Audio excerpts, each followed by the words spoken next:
by making generational investments at home, and by building deeper partnerships abroad, we will build Canada strong.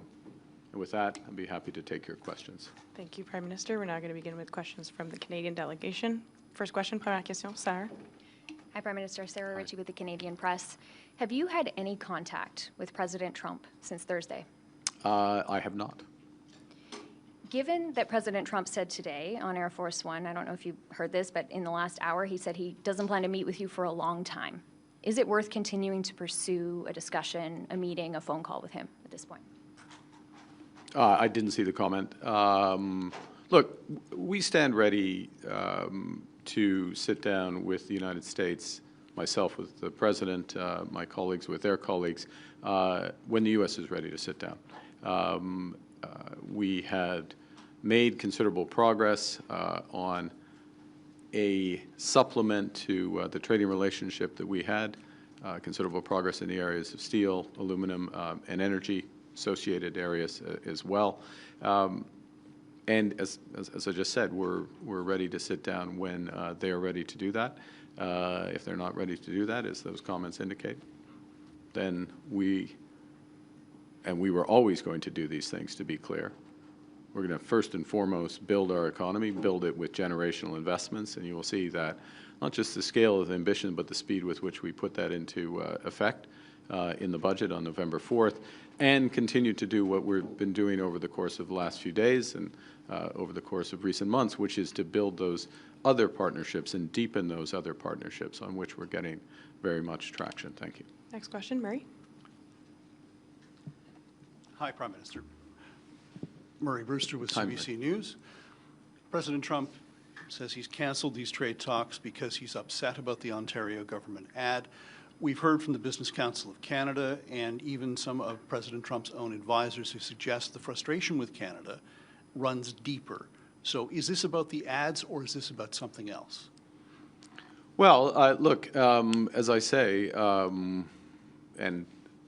there were a series of very detailed, very specific, very comprehensive discussions, negotiations on the areas I just listed to in response to the previous question, up until the point of those ads running. First point. Second point, I would suggest you take the President at his word for his reason. And that is the reason why, from the perspective of the federal government, which I'm responsible, we stand ready to pick up on those discussions when the United States wishes to pick up on those discussions. So those in the room, those exchanging term sheets, those having the discussions about specific areas where we can make mutual progress to the benefit of workers and businesses and communities in our respective countries had been making progress. Those ads came. The President had the reactions which you have seen, made the decisions that he has made, which, you know, those are his decisions to take, and we're in the situation we're in. Follow-up? As a follow-up, Prime Minister, given everything that we've seen, do you really think the United States is interested in making a trade deal with Canada?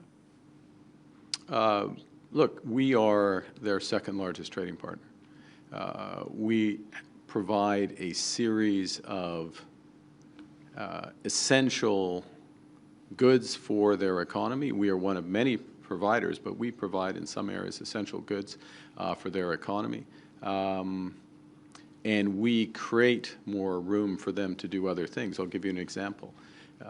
If you look at Canadian exports of aluminum to the United States, and aluminum is bauxite and energy. I mean, there's a little more to it, but you can simplify it to that. The embedded energy in the Canadian aluminum exports, which provides 60% of the aluminum to the U.S. market, is the equivalent of the energy of 10 Hoover dams in the United States. Now, is the best use of that scale of energy, creating that scale of energy to make aluminum in the United States, as opposed to continue to foster and power the AI revolution, which the U.S. is leading, or power homes and others? I mean, these are decisions for the United States to make. Point being, As a supplier to the United States, and I gave aluminum as one, I could give many examples, we are an important supplier in many areas. As well, we are a large customer. For over 30 states, Canada is the largest export customer for those states in the United States. So there is a very strong, deep trading relationship, and there is an alignment of interests in many areas. And that's the reason why we have elements of the arrangements that we have today with a large degree of low tariff trade and the benefits from that. So, we're ready to have those discussions to further improve them, and we'll have them when it's appropriate.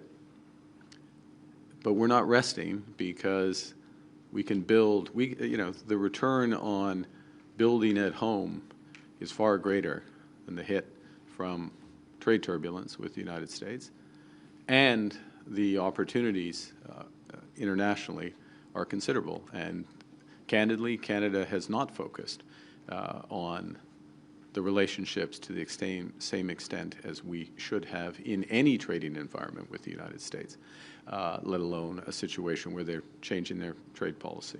And that's what we're doing now. Next question. Prochaine question. Judy Trin with CTV News. Hi, Judy.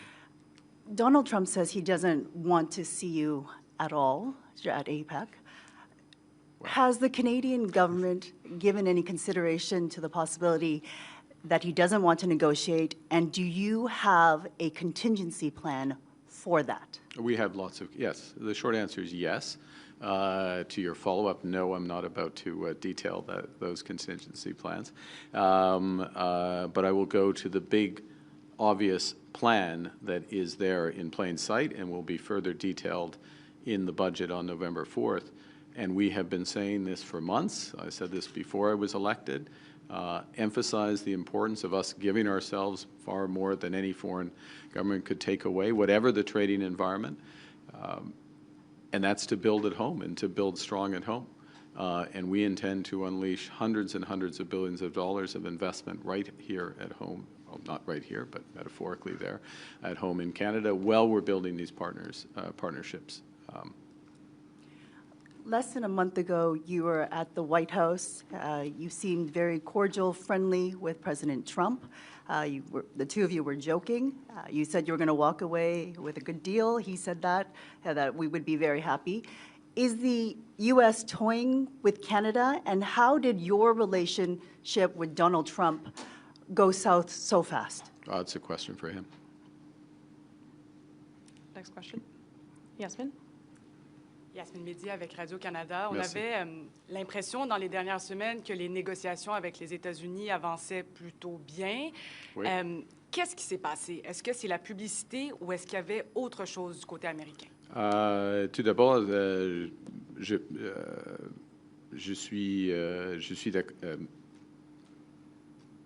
reconnais votre description. On fait de progrès dans les négociations, des progrès détaillés, des progrès constructifs, des progrès approfondis en ce qui concerne l'acier, l'aluminium, l'énergie, d'autres secteurs alliés.